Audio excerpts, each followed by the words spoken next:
trying to get more steps in.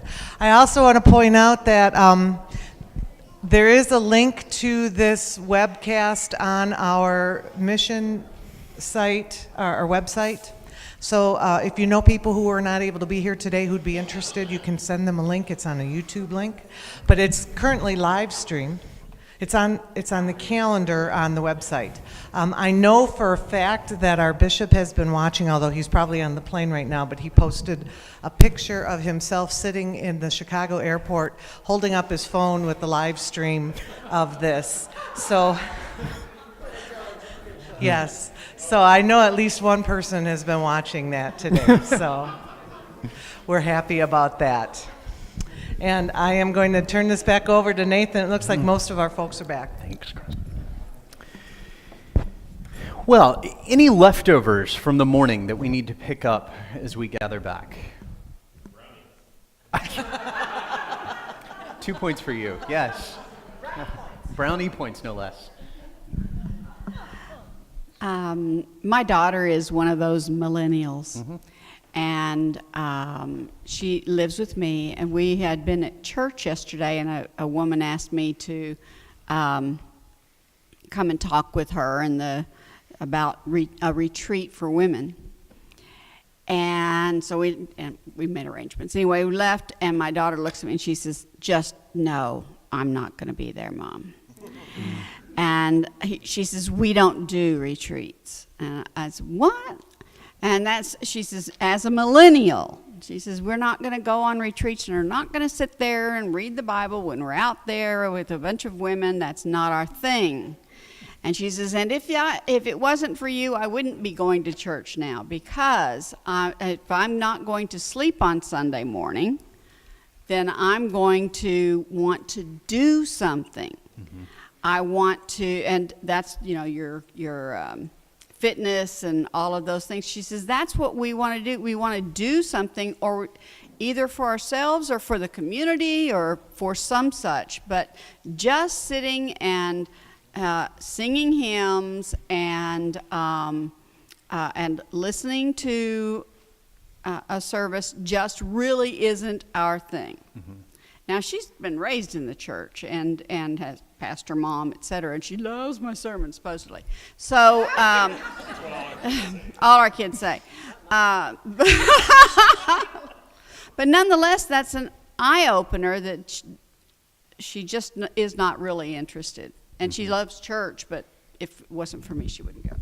Yeah. I have a friend who's a pastor in Kansas City who tells the story that it used to be that people would do their AIDS walk because they had been in the church and they saw this as an extension of faith.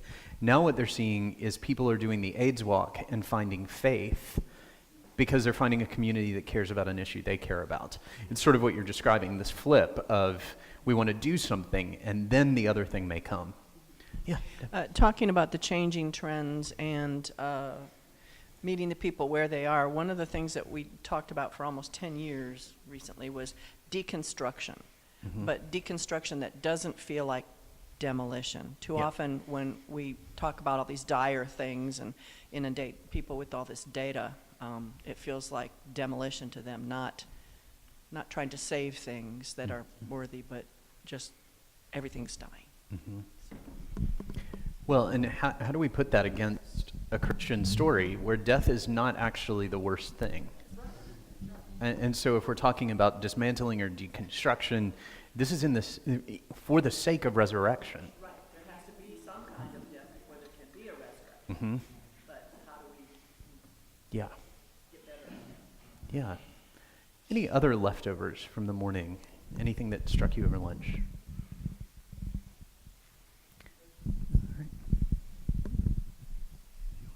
What she said reminded me of something I've heard.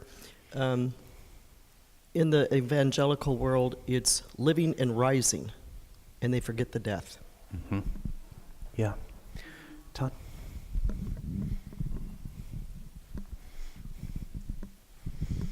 I don't know how it fits in exactly, but one of the interesting things at our congregation right now is that there are two ethnic communities that are worshiping with us. At right around 1 o'clock, a Kenyan community comes in, and the place is just popping and with young children. And then at 4 o'clock, we have a Finnish community that comes in, and it's quiet and it's sedate and they're very private, and it's just it's intriguing. I don't know what that means exactly, but it's really interesting to see the ages of the different communities as well. There are some teenagers in the Finnish community, but no young children that are a part of that. And so it's just kind of fascinating for me to watch not only our own church, but other ethnic ministries that are a part of it. Thank you. I could talk about the Finns in the UP where I come from back in Wisconsin, but they have that reputation of being gloomy. And they will say it. They're proud of the fact that they are gloomy. What a great description. One more, and then Do you have any statistics? I'll ask for another statistic of the differences between Gen X and millennials? when it comes to what part? Church. Church. I would have to look them up and get them to you, which I'm happy to do. So.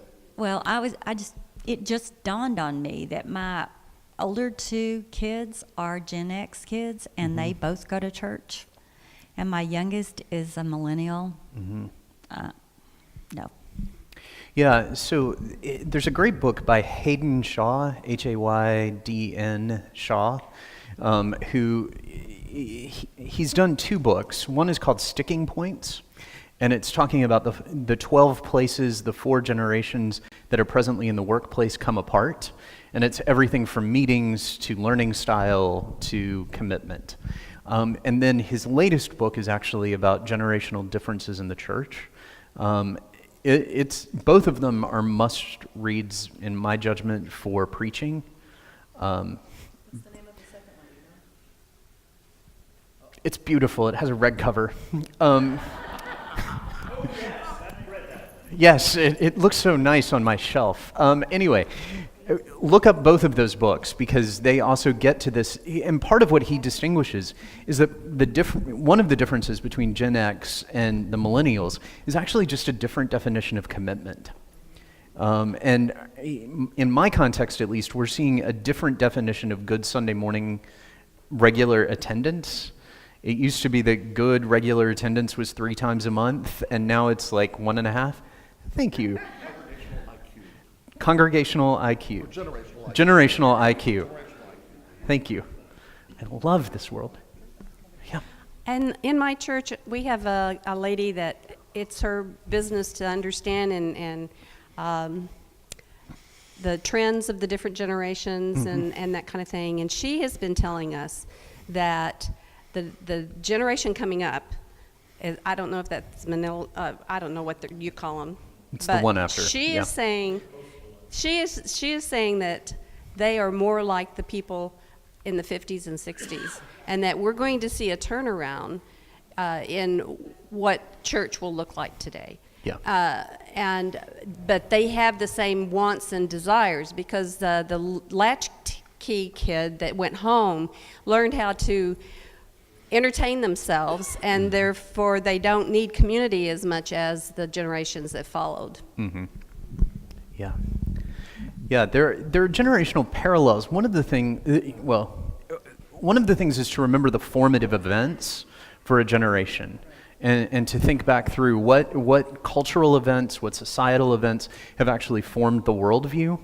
And when you think about this youngest generation that's now with us, we have the generation that grew up post 9/11. So there has always been a war on terror. There has always been a financial crisis. There has always been those kinds of realities. And so it's not surprising that this generation, the youngest generation, is the least optimistic. And yet they have some parallels to the greatest generation and to the baby boomers. And so how do we see that connection over time? All right. Well, yeah, sorry.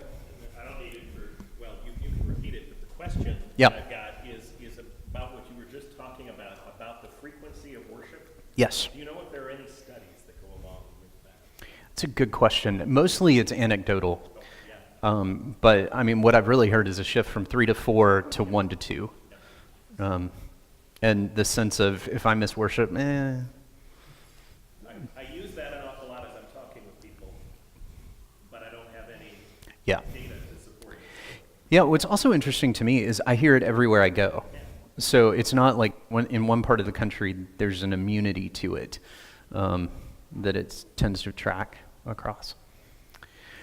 All right, well, this afternoon we're going to spend some time talking about how do you lead in response to these trends? How do you serve as a congregational leader, whether lay or ordained? How do you serve in these times against this particular backdrop? And to help us get started, because this is the dreaded after lunch time slot, and all of our blood sugars are about to tank, let's begin by spending a little bit of time in individual reflection. And then in small group conversation, and really around this question. This is an exercise called Stepping Stones. And what I'd like you to do is to think back across your life, to think back across your Christian life, your life generally, and to identify 5 or 6 people, places, or choice points that have shaped your vision and understanding of pastoral or lay ministry. As you think back across the 5 or 6 choice points, who, what, where? Tina's going to get some paper. Oh, great. Or you can do it on your phone or tablet or e-reader or whatever you have with you. No, I'm not collecting. This is for you. So think about who, what... There are napkins over there. Those. Yeah, exactly. Who, what, where? Who was it that cast a shadow over your life? Who inspired you? Yes, we'll get there. Hang on just one second. The second, what was it you learned from that person? What was it you learned from that event? What was it you learned from that congregation? What did they teach you about what it meant to be in lay ministry? What did they teach you about what it meant to be an ordained person? What did you learn there? And then, as you were just noting, Catherine, not all of them must be positive. In fact, most of us have learned more from the cautionary tales in our lives, the clergy who flamed out, the person who violated a boundary, all of those kinds of things. We learned something about what it meant to be a lay leader or to be an ordained leader in response to those events. So the choice is yours to really decide how you want to do this. You can just make a list. You can map it if you'd like to draw a map of your life and identify these points. But the time is yours. You have 15 minutes, so this isn't going to be your deepest reflection ever. But 15 minutes to identify 5 or 6 people, places, events. At the end of 15 minutes, we'll be back in here and we'll take our next step. You can go anywhere.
stories.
take a minute to finish up your conversations.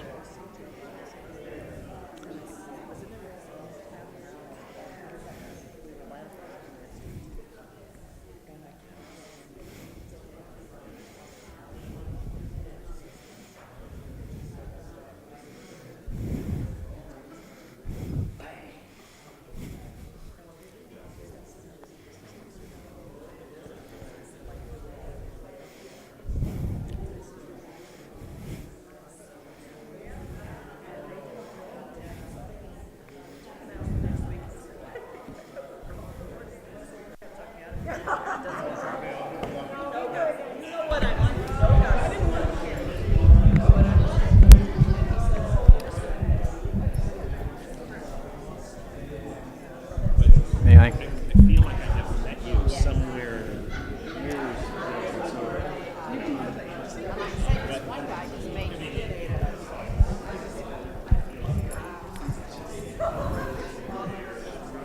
All right, let's come back together. You can stay where you are for the moment. That way, so we're not doing a lot of moving. What did you hear as common threads or common elements of your stories? Say that. I said the people that seem to have affected us or influenced us the most, who affirmed us and spoke our own truth to us, were not perfect, shiny people. They weren't these pillars of efficiency and integrity. They were human. They were real people. Yeah. I liked what you said. About The blessing that you were given. Just the word. yeah, that excuse me, of having someone at a pretty particular time just remark me with the baptismal statement of child of God, sealed and marked with the cross of Christ, but then to continue beyond that of created as you are and called to ministry because of who you are. And as someone who's just coming out over the last couple of years, this makes was really a very powerful moment to affirm my call and my ministry, even as I'm struggling with identity and trying to really decide, am I really still part of this, and can I really do this? Thank you. Other threads you heard?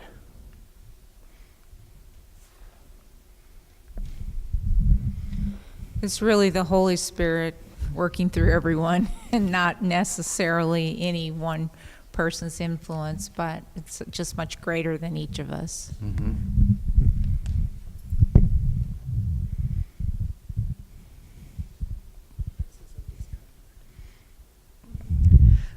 I'm going to speak on our behalf.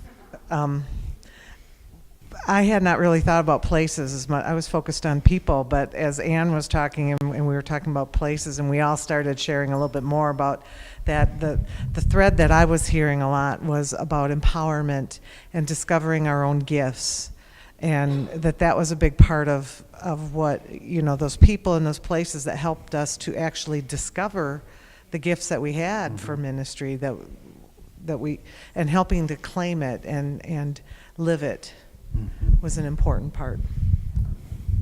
Yeah. Anything else you heard?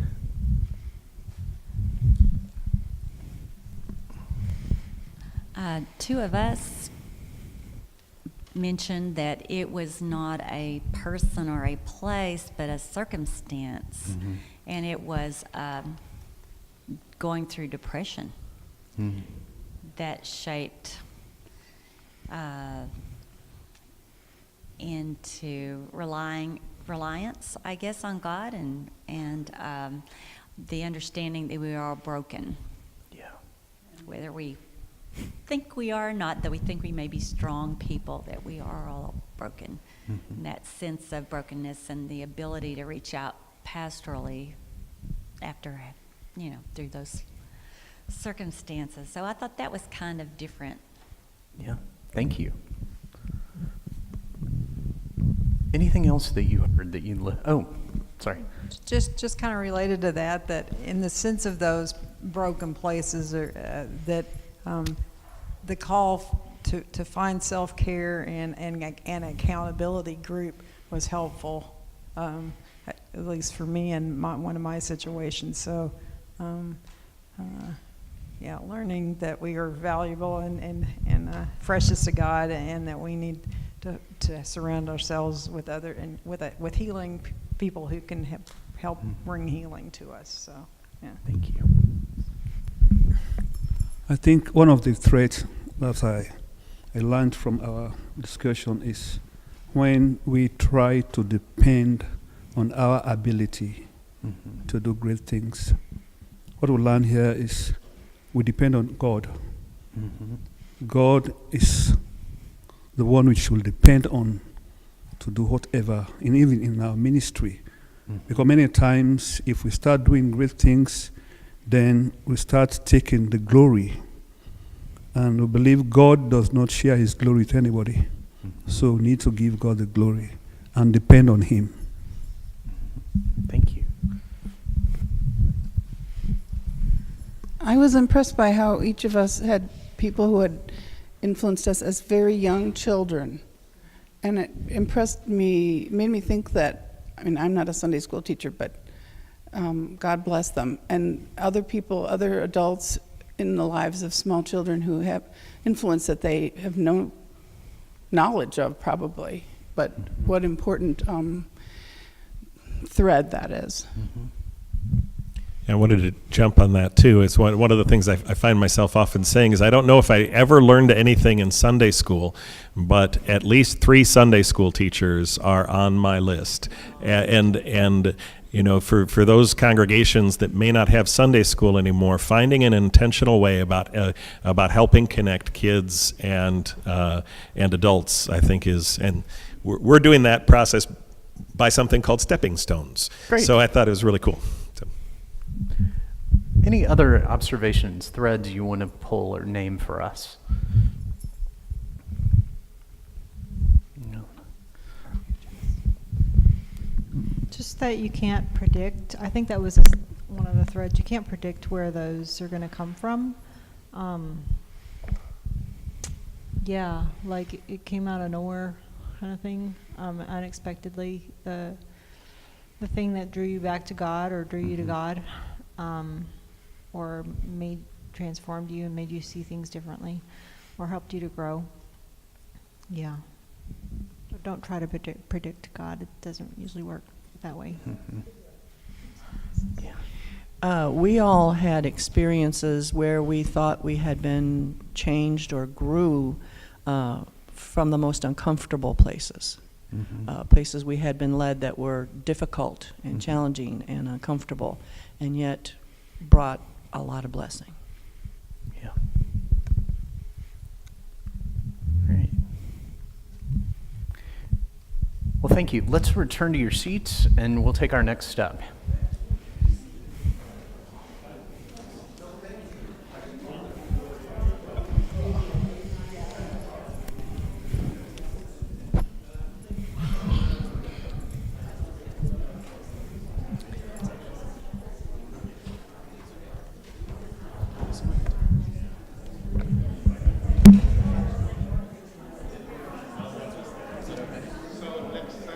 Do you want me to?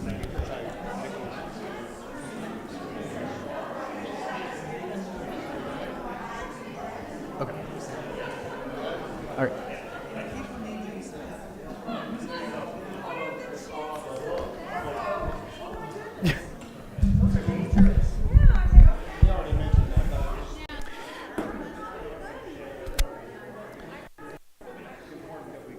So part of the gift of doing that exercise, part of the reason why we want to do it is to acknowledge that there are these figures that shine light across our life, that there are these times in our ministries and in our vocation when we've glimpsed something, either the person who helps us glimpse it in ourselves, the event that helps us name it for ourselves, the moment that the Spirit shows up and does something remarkable in spite of us, or because of us.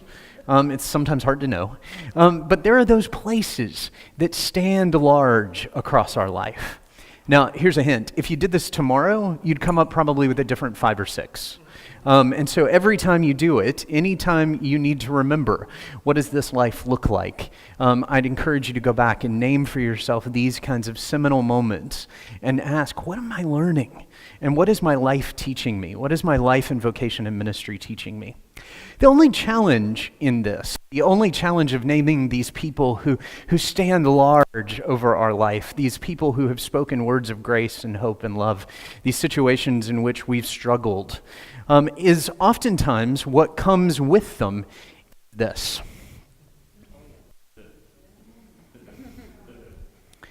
It is this kind of deep sense that says, well, I should be a person like so-and-so. In our worst moments, this is what comes up. In our worst moments, when fear and anxiety set in, oftentimes that's the point we start shooting on ourselves. And we start saying, I'm not sure. I should be the pastor who, I should be the lay leader who can. And again, the danger is that we see trends like the ones we looked at this morning, and rather than actually saying, I'm not alone, we're all in this together. The danger is we say, well, if I was a better pastor, if I was a better preacher, if I knew how to run a better council meeting, then none of these problems would be happening, and the church would be great. The gift is, it's not you. That's the gift. But somehow, for God's good pleasure, you are the one in these positions. And you are the one in these places. And you're the one who's figuring out what does it mean to be a pastor here and now. And so part of what I want to encourage you this afternoon is to stop the shoulds. To realize that we're entering into a really uncharted territory, at least in our memory. It's not uncharted territory for the church's memory. It's uncharted territory for ours. And so part of what I hope you've noticed is on most of the slides, there's been this ink splatter. Oh, it's not a blood spot? Okay, really, no. Part of what I want to encourage you to do is splatter paint. To risk it, to make a mess. Trusting that in God's economy, the mess isn't a mess. It's time to risk and experiment. It's time to find some freedom and flexibility. It's time to find the joy in our calling and to actually risk some stuff. Some of it's going to be beautiful. Some of it's going to look like Jackson Pollock. And other parts of it are going to look like third grader finger paints on the refrigerator.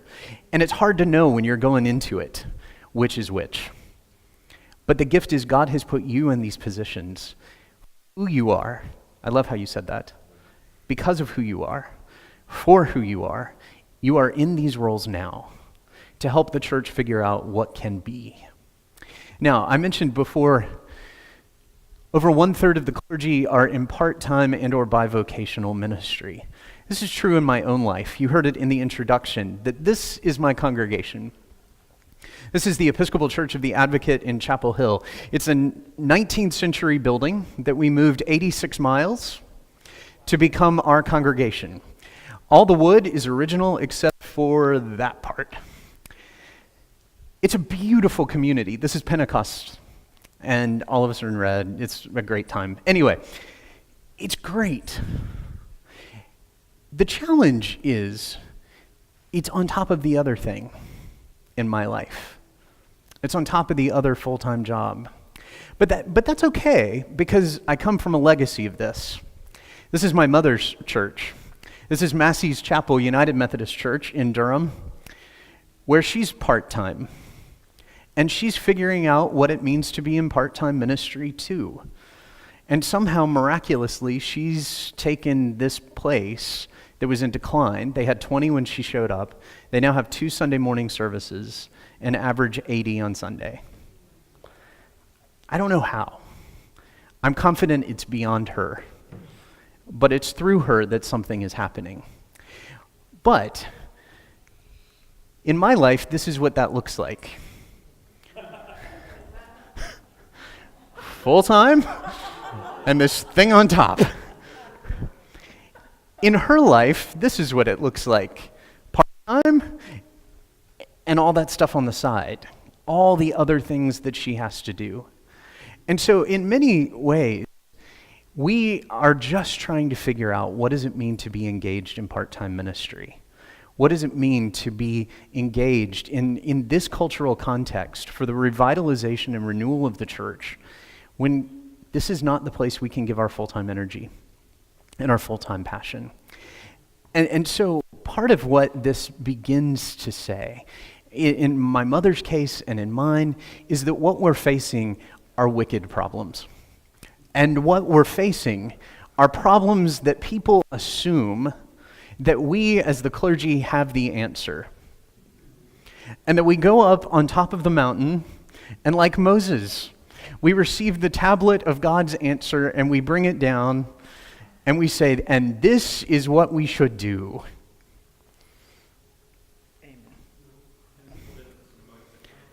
Right. I mean, if you remember, he came down the mountain and what did he find? Idol worship. Nice cow. I mean, this didn't work so well for him. But the myth culturally is that the leader, in quotes, is the one who goes, figures out what this looks like, and then comes back and tells people, and so this is what we need to do. This is the myth. You'll pardon, this is where we live. We live with wicked problems, the kind of problems that the more we turn them, the more dimensions we see, but they're never static. And the more we try something, the more elements of the problem we actually see. The more we play with something, the more we say, oh, you know what, I think we could try this. The next thing you know, the boiler blows. And so the problems and the complexity of what we're facing begin to suggest that the way we think about these things doesn't work anymore. That the way we have thought about them is that if we go up the mountain, we'll find stone tablets and everything's going to be okay. Which in some ways is decision thinking. Do you know this distinction? The difference between decision thinking and design thinking?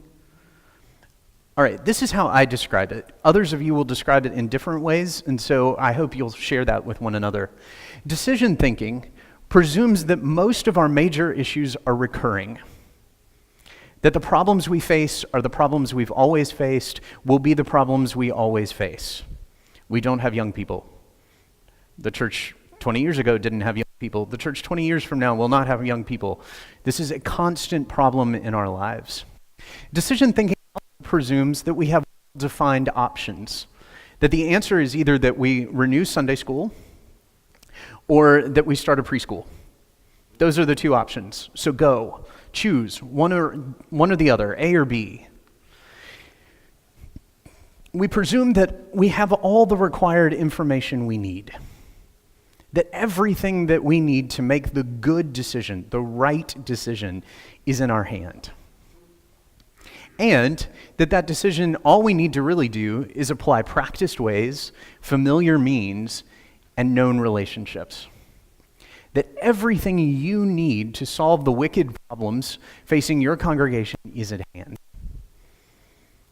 Now, I'm here to tell you that in my mother's experience, in my experience, maybe in yours, this doesn't work anymore. This doesn't work for figuring out, how do I balance full pastoral care responsibilities with a full-time job? It doesn't work for her trying to figure out how to do full-time ministry on really part-time pay. It doesn't work anymore. And so what we're doing, and what congregations around the country are finding, is design thinking, which is a different way of coming together. It sees issues as recurring trends and specific problems. So it sees both the recurring, but then it also sees what's interesting in this instance. What makes this inflection point different than other times in our past? Why is it that it's not just a question of the church has always struggled to get kids? Just suck it up. If it's not that, then what's so different about our time now? What is making this a different context? Design thinking also says that there are some clear, some unclear, and some completely unknown solutions. That the problems we can come up with and the solutions to those problems are incomplete lists. That the information at hand is at best partial. And that as we try and move forward, we're going to surface new dimensions of the problem. And we're going to find and highlight different elements of the challenge. And that that's going to shape how we're doing this. And that our response to the challenges that we're presented with will evolve. Design thinking also says that values the process over the decision. It matters much more how we get there than where we get. So what matters in design thinking is who's at the table. Who are you bringing together with you to talk about the situations you find yourself in? Who are the people who are shaping your imagination about this? And then last, it narrates the challenge in terms of values. So rather than actually narrating the challenge in terms of, the budget, it narrates the challenge by saying, what do we value? What are we committed to? What's the kind of church we aim to be? And then how do we work backwards? Does that make sense? Design thinking, one of the benefits of it in this particular time, as we're thinking specifically around part-time and bivocational clergy, as we're thinking about people who are serving in that setting, part of what it forces us to do is get very clear on the ministerial role. We actually have to get really clear on what is core, on what we value most, in order to begin to address the situations that face us. And so part of what we narrated, you all narrated earlier, I think it was Neil who gave voice to it, is this question about what does it mean to be a Lutheran facing these challenges, as opposed to what does it mean to be, a Baptist facing these challenges. Our office calls this something quirky because, we had to. We've named this traditioned innovation. Because part of what, do we need to move this? Okay, anyway. Part of what we noticed is that in our work with denominations and in our work with pastors around the country and around the world, what we saw was a desire for innovation. And they wanted new and exciting. They wanted new, like the new boy band and this new fog machine. And this is what they really, really wanted. But the problem was they were pretending like what they had was a blank slate. And so anything could go. And we could do anything to respond to the problem. But that wasn't the case, was it? Because what we needed was an answer that was deeply rooted in who we were, in the values we shared, in our common understandings, in our common ways of being. What we needed was to figure out how to innovate within tradition and upon tradition, rather than innovate away from it. We had to figure out a way that going deep could tell us the essentials, and then we could play with all the rest. Does that make sense? Yeah.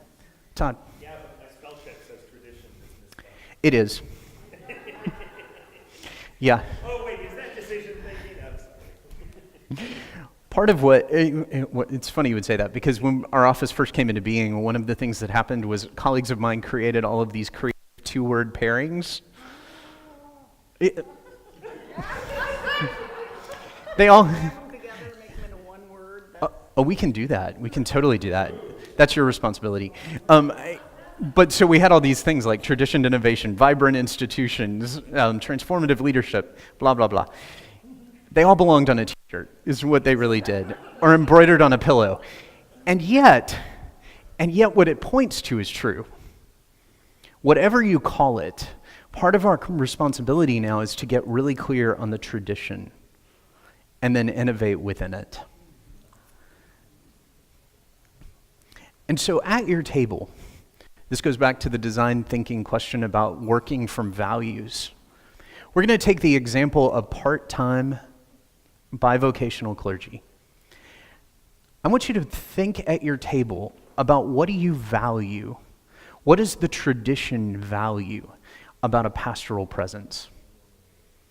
What is it in your tradition that the tradition suggests is core? What can't be sacrificed? Now, to respect tradition, you have 10 minutes to do this. So quickly have a conversation at your table.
Great question.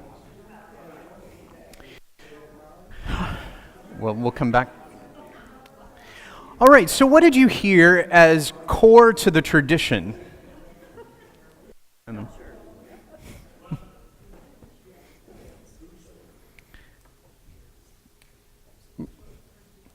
Sorry, what did you hear as core to the tradition? Yes. Proclaim the gospel. Okay. What else? Thank you.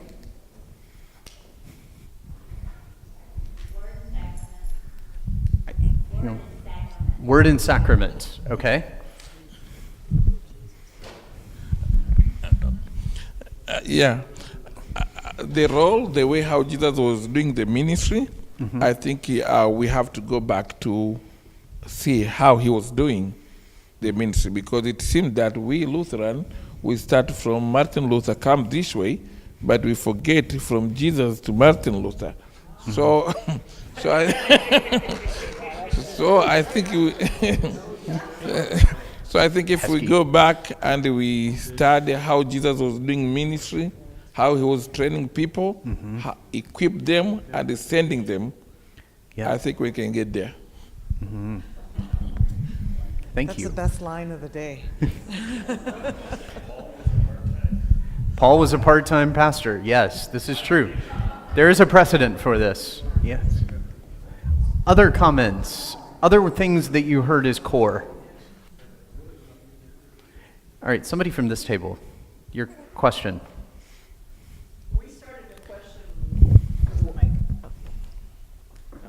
We started to question what is actually tradition in the sense of foundational to our belief and our confessions, and what is tradition as in the sense of what do people traditionally expect of a pastor, such as the expectation that only the pastor should take communion to people that are shut in, or only the ordained pastor can preach, or only the ordained pastor can preside at weddings and funerals and do the visitation in hospitals. You know, I only want to see the pastor. But are those really our Lutheran tradition, or have they become traditions? It's a great question. You remember Yaroslav Pelikan, the historian at Yale, and one of the things he says is that tradition is the living faith of the dead, while traditionalism is the dead faith of the living. And it becomes a crucial distinction. Part of the reason why I structured this conversation the way I did, and part of the reason we waited till the 11th hour to begin talking about it, is because what you hear almost immediately is, what is the tradition? You hear this clash of traditions. Remember, this is polyphonic. It speaks in multiple voices. And one of the dangerous parts right now is that one of the liberating parts right now, but also one of the dangerous parts, is we are recovering voices that for too long have not been heard.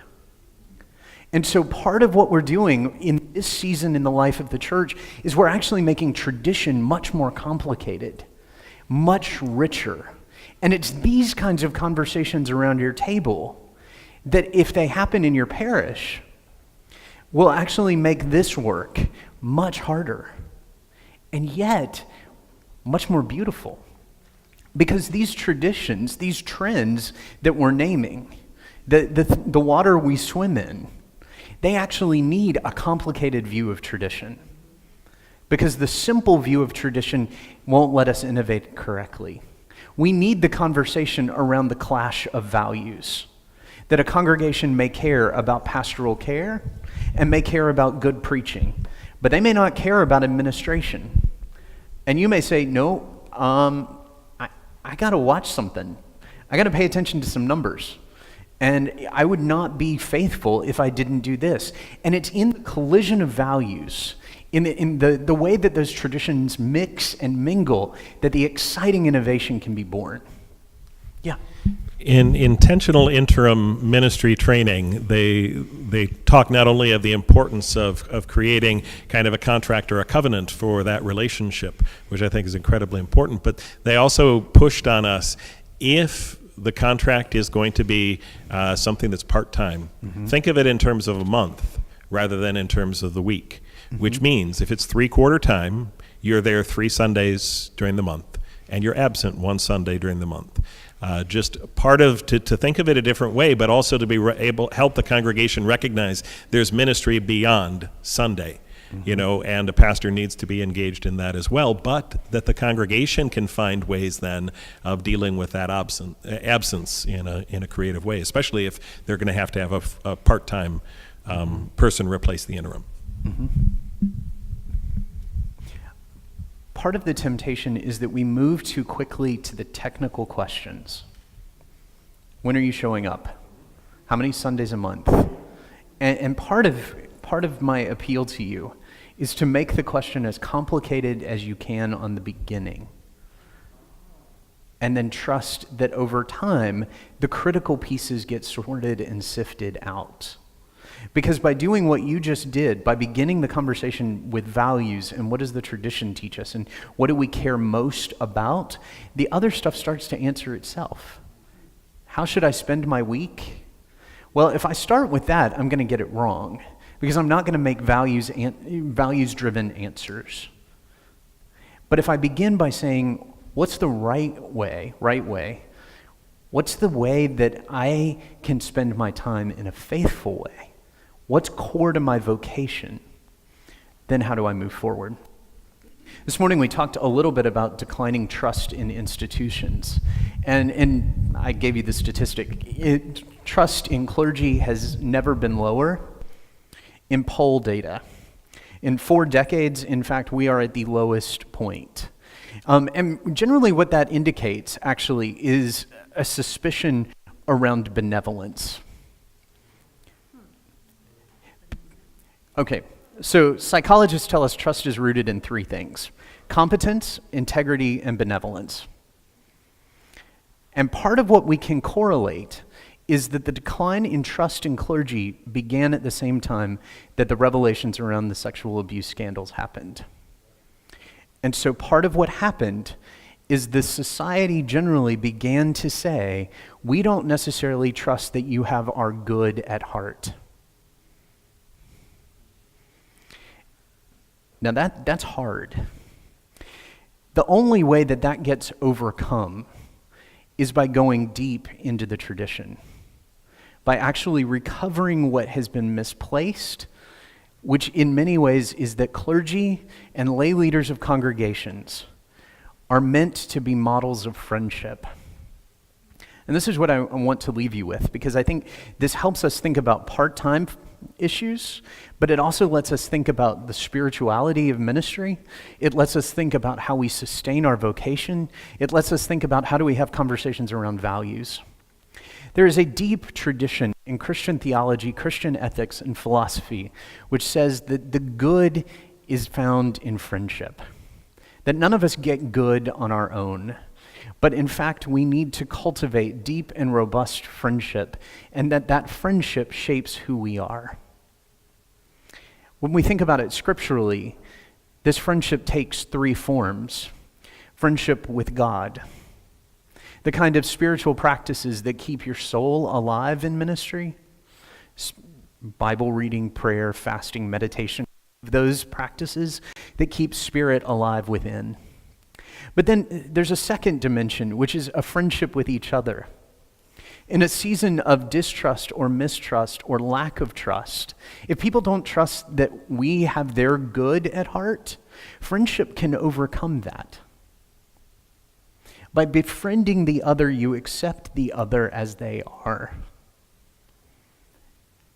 And then you work for their good. And then finally, there's a third dimension to it, which is a friendship with ourself. It's the hidden third in the twofold great commandment. You must love the Lord your God with all your heart, mind, soul, and strength, and your neighbor as, which presumes you love yourself in a wholly healthy way. Ministry actually begins from a place where we align who we are with this deep desire of God for all creation. And we see that God wants that for us as much as God wants it for the person sitting next to us and the person who is very much unlike us. To me, this becomes the core of the priestly pastoral vocation in this time and place, that we actually reach out into the world with good news that is rooted in our friendship with God, one another, and with ourselves. And if that becomes the core, then the questions about these trends start to sort themselves out. Or we at least see the trend in a different way.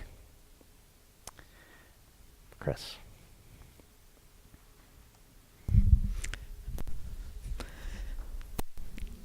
Thank you. Thank you, Nathan, for all of the wisdom you have shared with us, for the thoughts you have provoked in us, for the questions you leave us with, because there are still many. I was hoping for more answers.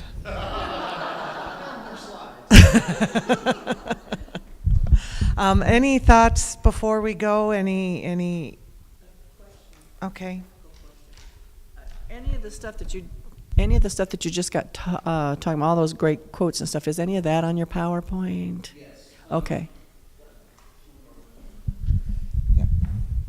The other thing I would recommend to you is a spiritual classic written before Martin Luther by Alred of Rivlow. Some of you may know him. This great book called Spiritual Friendship, where he talks about his experience of being an abbot in a monastery and the way that for most of us we spend our lives cultivating friendships of vice, friendships of use, but not many of us spend our lives cultivating spiritual friendships. And so it's called Spiritual Friendship. Alred of Rivlow, Aelred. And yes, I'll include quotes, book lists, all of that, along with the PowerPoints. Thank you. Thank you. Any other questions before we go? I will send us with prayer then. Let's pray. Gracious God, as we journey to our homes, watch over us and keep us safe. Keep us strong in your spirit. Keep us faithful to our ministry and guide us in your ways. In Jesus' name we pray. Amen. Go in peace. Serve the Lord.